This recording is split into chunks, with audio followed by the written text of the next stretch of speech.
جو شخص مسلمانوں کو بم سے اڑانے آیا تھا وہ کیسے اسلام کا داعی بنا؟ امریکہ کی ریاست انڈیانا کے شہر منسی میں پیدا ہونے والا رچرڈ میکنی ریمبو کی فلمیں دیکھتے ہوئے بڑا ہوا اور اسی کی طرح سخت جان اور طاقتور بن کر دشمنوں کو مارنا چاہتا تھا۔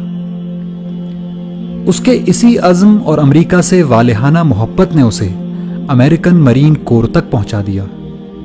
رچرڈ ایک مضبوط جسم کا مالک تھا اور پیشہ ورانہ عسکری مہارت کی وجہ سے ترقی کرتے ہوئے سارجنٹ بن گیا۔ اس نے امریکی فوج کی طرف سے کئی جنگوں میں شرکت کی۔ رچرڈ اس انتہائی خصوصی چھاپا بردار گروہ کا بھی حصہ تھا جسے بوسنیا کے قاتل ملوسیوچ کو زندہ پکڑنے کے لیے بھیجا گیا تھا۔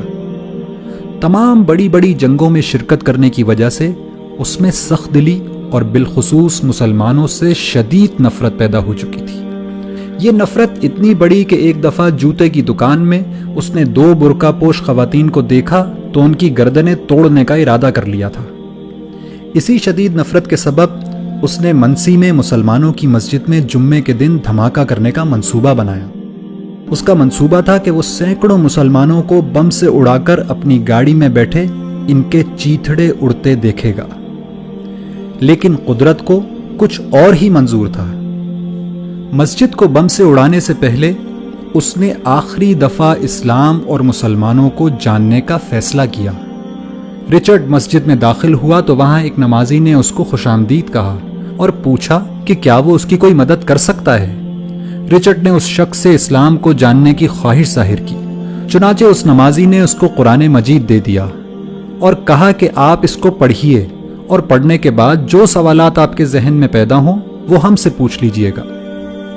چنانچہ رچرڈ قرآن پڑھتا گیا اور مسجد جا جا کر سوال کرتا رہا، یہاں تک کہ 2 مہینے بعد دنیا نے قرآن کا یہ معجزہ بھی دیکھا کہ وہی شخص جو کل مسجد کو بم سے اڑانے کی تیاری کر رہا تھا آج وہیں کلمہ شہادت پڑھ رہا ہے۔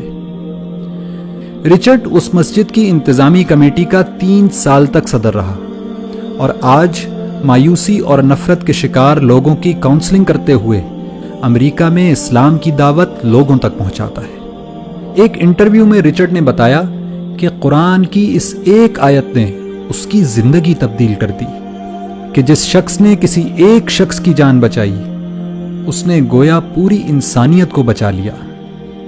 اگر قرآن کی فقط ایک آیت مسلمانوں کے کٹر دشمن کی زندگی تبدیل کر سکتی ہے تو پورا قرآن کیا کچھ انقلاب برپا کر سکتا ہے۔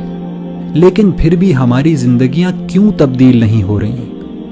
اس کی وجہ صرف ایک ہے کہ رچرڈ نے قرآن کو پڑھا اور سمجھا، لیکن ہم قرآن کو صرف پڑھتے ہیں، سمجھتے نہیں، ورنہ یہ ممکن ہی نہیں کہ رچرڈ کی طرح ہماری زندگیاں بھی تبدیل نہ ہوں۔